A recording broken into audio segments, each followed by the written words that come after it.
All right, guys, good news. I got my car started again.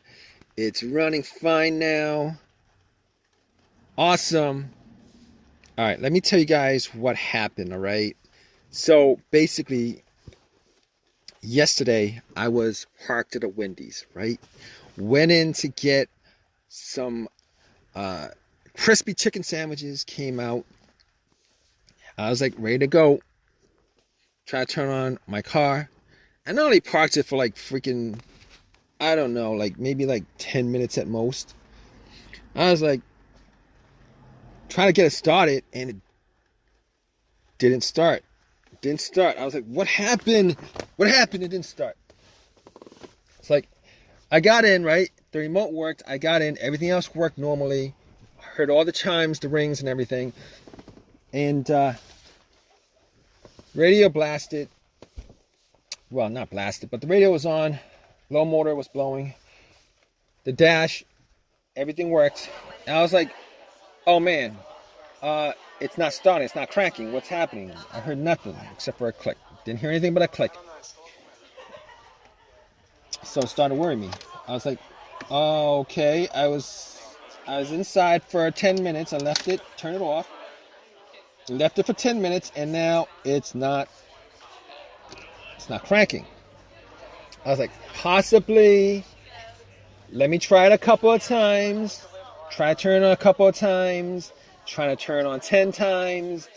Every single time, click, click, click. And it just would not turn on like it did last time. I'm like, what the hell, man? It didn't turn on like last time.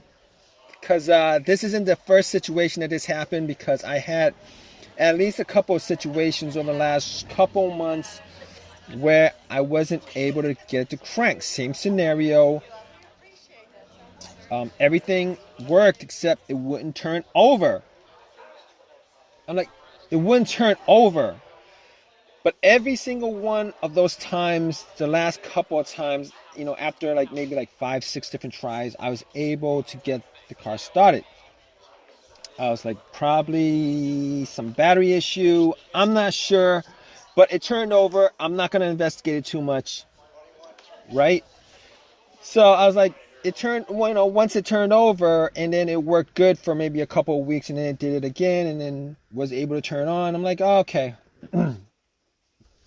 But this time, stuck in a parking lot, nothing. I was like, oh, okay, nothing. So here's what I did. I turned on the headlights, went out, checked the headlights to see how bright they were, because if they were dim, I might assume that it's the battery. They weren't dim, they were super bright. They were super bright. I was like, okay, I don't think it's the battery, because if it was battery, I would at least hear like a little bit of a crank, a slow crank, soft crank, something like that. I just wouldn't turn over. I was like, okay, I'm going to do what I did last time. I opened up the hood, and I was like, I'm going to wiggle it a bit, wiggle the wires, wiggle the terminals a little bit, which I did. I wiggled the terminals, and it didn't work this time. Unfortunately, it didn't work this time. All right, there was some white bluish corrosion on both the terminals, and they were loose. So I was like, okay. What I'm going to do is I'm going to pour some Coke that I got from my order at Wendy's. I'm going to pour some Coke on the terminals, just to clean it up. Had some napkins on me, pour some Coke on the terminals, fizzled up, took my napkin and pretty much cleaned up the terminals, popped it back in. And now I didn't tighten it because I didn't have the wrench and the socket to tighten it, but it was tight enough. All right, tight enough where I was getting electricity. But look, sometimes it that could be caused because it's loose, but not this time, I don't think. Anyway, try to turn it on, and still had the same situation. All right, no deal on that. So I was asking a couple cars. There's this one guy who was okay with giving me a jump, put the cables on and try to turn on, and still nothing. Waited 2 minutes with the cables on, turn on, nothing. So I knew it wasn't the terminal that was the problem. So at that point I was like, all right, thanks, man. Appreciate it. Appreciate the help. I can now determine that it's probably not the battery. I can determine that it's probably not the alternator. B, chances are if it was the alternator, the car would have jumped, it would have turned over, it would have worked. But once the cables were taken off the terminal, it would have died out because the alternator wouldn't be charging the battery. Not the situation here. Not the situation here. All right, so on to the next thing that I checked was the ground wire. Now I checked out the ground wire, and it was the negative cable to the frame of the car. Normally the ground wire is the negative, the cable to the negative of the car. So basically, I checked the ground. The ground was connected, wasn't loose, wasn't rusted, wasn't corroded, nothing like that. So I was like, okay, not the ground wire, probably not the ground wire. I don't have a voltmeter to measure that. So I was like, okay, got back in my car. I'm like, think, what could it be? You need a quick fix. Let's see if you could get a quick fix out of it like last time. Try to turn on about 5 more times. Nothing. Still hearing that click.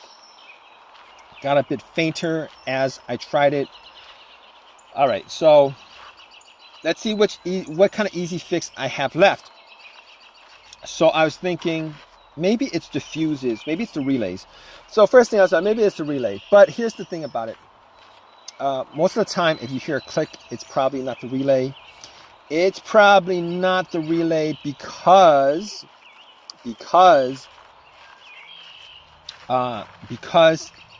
if you hear a click, that means the relay is working. It's actually relaying electricity from the battery to the relay to the alternator.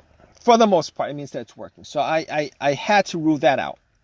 Still in my car, still thinking, and I think maybe it's the fuses. Now I don't have a fuse. I didn't have a fuse tester on me, so I was like thinking to myself, if it was the fuses, like I've only had a couple instances where a fuse would cause my car not to start and not crank. One of those situations was had a no start, no crank situation where one of the fuses that was blown was either to the car's computer, the PCM, or to the fuel pump. I forget what it was, but once I changed out that fuse, in that situation, the car would crank up, everything would work, it would crank, but it would not turn over. Once I replaced that fuse, it turned over, and it worked normally. All right, this is not the situation, obviously, because I'm not getting a crank at all. Everything else works, but I'm not getting a crank at all. So, I'm thinking to myself, is it possible that it is... I'm thinking to myself, wait, what about the other situation of the fuse? All right, the other situation was with the fuse that I've experienced was I had a Honda, and I was getting no electricity in the car whatsoever. No electricity, nothing. Like as if the battery was removed, right? Nothing turned on, no sounds, nothing. It turned out that the problem with that was it was the main fuse to the fuse box that was blown, and the way that I figured that out was I happened to have 2 screwdrivers, and I connected to the 2 metal ends of the screwdrivers from where the terminals were on the fuse, and it got the car to turn on and start, etc., etc. But that's not the situation here, because I am getting everything to work except the fact that it won't crank. So I had to eliminate those two things. So unfortunately, all those quick fixes, because there was an AutoZone around the area which I could have walked to and gotten the fuses, a relay, a battery, whatever. None of those situations was the cause of this no start. So at that point, I'm like, what are the chances that it could be the starter on the car? Because here's the thing. I've had these situations before where the starter went out, and I was thinking to myself, scratching my head, because the starter was changed out about a year ago. I've only put in about like 9,000 miles in the car. I'm like, all right, it can't be the starter. All right, it was a rebuilt starter that I purchased from AutoZone. It can't be the starter because I only put 9,000 miles on it. These starters are supposed to last over 100,000, 125,000, a lot longer than that. But I figured that maybe it was possible that, when they rebuilt the starters, they only changed up the parts that was broken, and then kept the rest of the other rebuilt, kept the rest of the original stuff in there. So I was like, and then it popped into my head, maybe it's the PCM. Maybe I'm having this computer issue, which I did not want to have, which is like the worst situation, maybe worse than replacing a starter if that was the situation. So I'm like, all right, I have a $19 OBD2 scanner. Most of the times, these scanner will not pick up issues with no start issues. All right, not the $19 ones anyway. So I popped it in, and it connected to the car's computer, read out everything. There was no codes, no issues, etc., etc. Just like what I thought.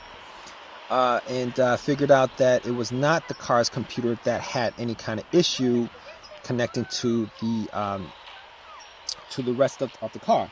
So I was thinking to myself, okay, so we got that sorted out. And I am thinking at that point that it was probably the starter, and I probably have to replace the starter again, but I wasn't 100% sure of it. So anyway, 2 hours later, I waited for AAA to pick my car up. I waited 2 hours for AAA to pick up my car.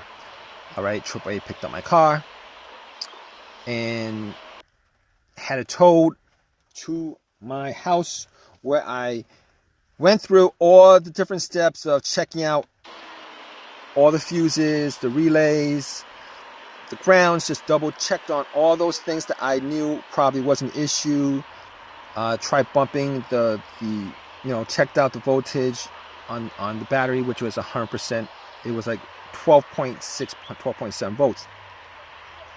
So at that point, I knew for a fact that it probably was not any of those things. It was probably the starter. Took out the starter relay, tried to bump the starter to see whether the starter bumped or not. There was a little pin test. If you guys don't know about that, you guys could go and check out a video on that. Did the pin test where I connected the two terminals, and it did not bump.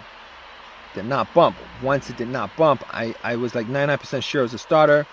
Went and took everything off, got to the starter, and pretty much connected a line directly to the solenoid terminal. Direct connection to it. It did not bump. It did not start. So at that point, I knew that it was 100% the starter. Took the starter out, went to AutoZone, had them retested, had them tested out, and it was the starter. It didn't work. It was broken. So ended up, it's 100% warranted. They swapped it out, and I could have gotten a brand new starter, but didn't want to pay $300 instead of getting one for free. Took the chance anyway. Got another rebuilt one for free. Popped it in, and guess what? Bam! It actually worked. It worked. All right. It turned on. It worked, and it turned out that it was a starter. Now, if you guys are in this situation and go down the list of what I pretty much, the diagnosis, the troubleshooting that I did on my car, 99% of the time, you guys could probably figure out what the issue is with your no start situation, which I'm pretty sure that's why you guys are here for. Anyway, it turned out that it was the starter. Hope this has helped you guys out in some way. If you guys want to leave a comment in the comment section, as a lot of you guys love to do, please leave the comment in the comment section. Please give me a thumbs up, and on top of that, what else? please subscribe, guys. You guys haven't subscribed already. Really hope that, you know, whatever situation you are in right now, hope this has really helped you guys out. You know, go through those steps that I pretty much detailed as far as trying to, you know, troubleshoot the situation. Hopefully one of those steps, particularly one of those earliest steps, the easy fixes, solves your issue, guys. All right, guys, take care.